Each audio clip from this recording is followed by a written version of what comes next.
A few days ago, I was talking to a friend and she was telling me about her fears of going into a relationship because she was scared of maybe losing her independence. For example, maybe if you love to go to a museum or go to a coffee shop by yourself, now you might feel that you need permission or you're not as free to do the things that you would normally do alone because now you have another person to worry about or take care of. And I'm here to tell you or share about my experience. That isn't the case, that you can be in a relationship and still be your own person. Just because you're in a relationship doesn't mean that you need to be suffocating. And I'm here to share that experience with you. I've been with my partner for over 11 years now, and we've been married for 3 years, and we started dating in high school. So I feel that I have some wisdom to share when it comes to being independent in a relationship. So the first thing that I would like to share is that I feel that you are, or we as humans are hardwired for love. When you say that you don't want to be in a relationship or that you don't want to be with someone, it's almost like you're working against your being or your biological evolution, just because as humans, we are literally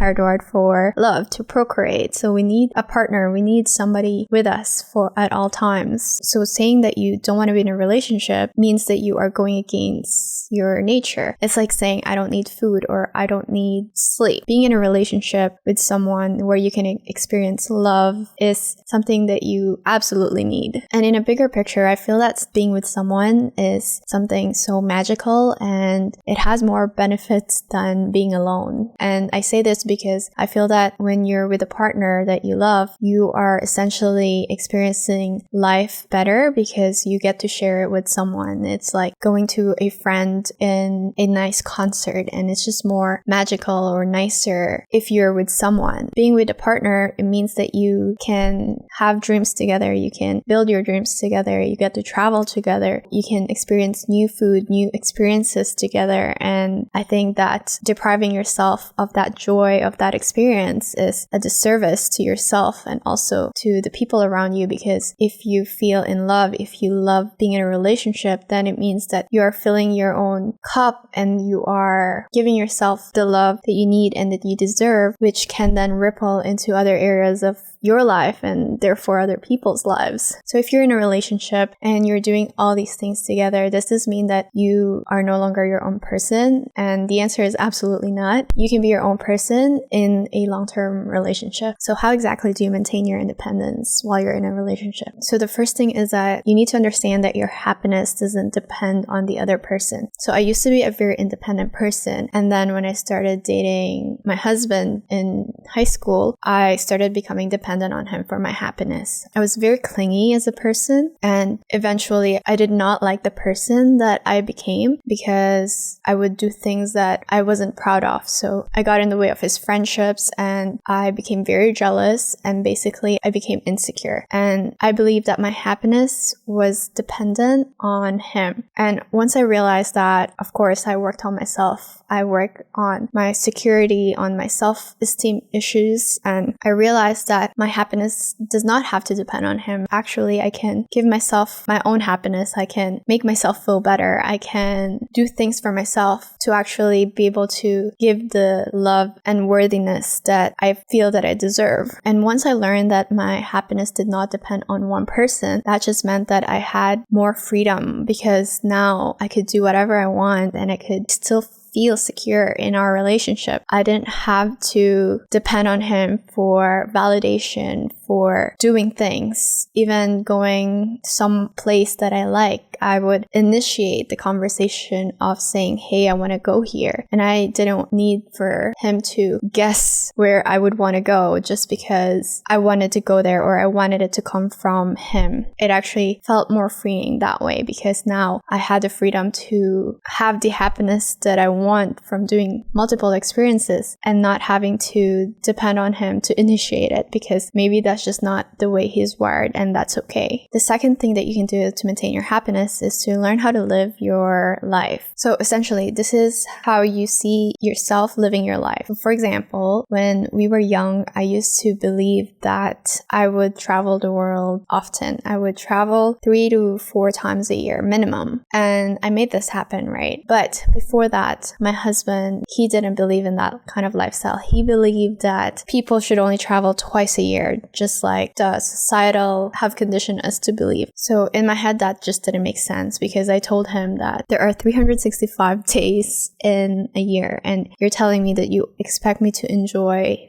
14 days or 21 days out of that 365 days. And to me, that just didn't align with my whole being, and it just didn't make any sense. It's like, why would you work, 80% of your time per year? And it just didn't make sense. What happened then is, by me explicitly saying this is how I want to live my life, we have come to a compromise on how to actually be able to make our dreams together come true. So if he loves to work and I love to travel, how do you make that happen? And the way that this has manifested in our life is by me being able to travel while he's working. So he works remotely, he works from home. So if we're traveling for 4 weeks at a time, then I get the satisfaction of traveling to a different place, while he gets the satisfaction of still working while making me happy in a way. So we both win in the end. And there was no identity compromise or identity conflict that had to happen, because I was clear on what I wanted out of this life. And if he wasn't okay with that, then it would have probably created more problems in the relationship, which means that maybe we wouldn't have been aligned in our values and goals. But luckily, we're not there, and we're in a different world where everything is good for us. When it comes to seeing how you live your life, obviously this will evolve as you grow as a person, and this can also happen on a day-to-day basis. So I gave you an example of traveling, and that's more so in a bigger picture, but in terms of something micro context, for example, when it comes to daily habits or sleeping, I'm the type of person who likes to sleep early at 10 p.m. and he loves to sleep at 3 a.m. or 2 a.m. And the way that we have found a compromise with this is that I just sleep early and he stays up late, and we don't have to do things together. We can be our own type of people, and that's okay as long as we're not getting in each other's way. Because if you're constantly compromising and giving into what your partner wants, what happens is that you lose a little bit of yourself, but also you start resenting that partner, because now you're just putting their needs every single time. So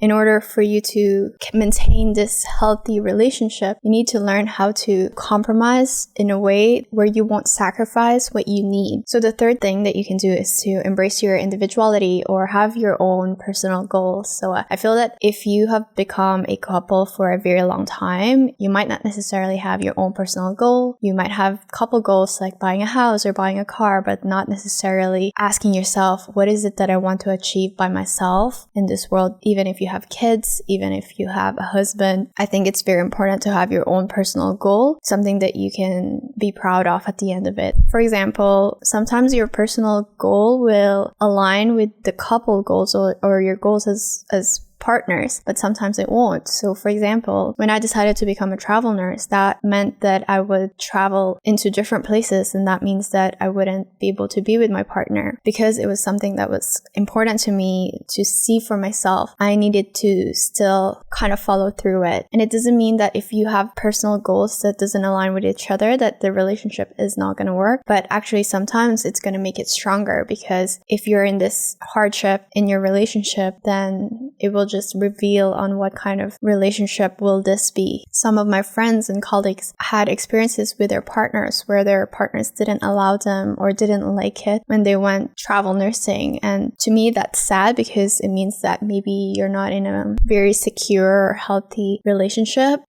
or maybe your partner doesn't support you as much, which sucks. Again, you want someone to be supporting you no matter what your dreams are. And the last thing that I wanted to say is really to never stop reinventing yourself, no matter how long you've been in the relationship. So I have been in this relationship for, again, 11 years now, and I'm constantly reinventing myself, which means I'm constantly figuring out what I like and what I don't like and who I want to become. And my partner has been my rock for me. He's seen me to go through ups and downs when I was insecure to the person that I am now. And I'm still constantly figuring out who I am, the hobbies that I like and things like that. And that's basically what I wanted to share to you, is that figure out who you are right now and also the person that you want to become, and constantly grow into that kind of person. So if you're someone who wants to learn dance and take hip hop classes or Latin classes, classes, then go right ahead. If you're someone who wants to get into pottery classes, then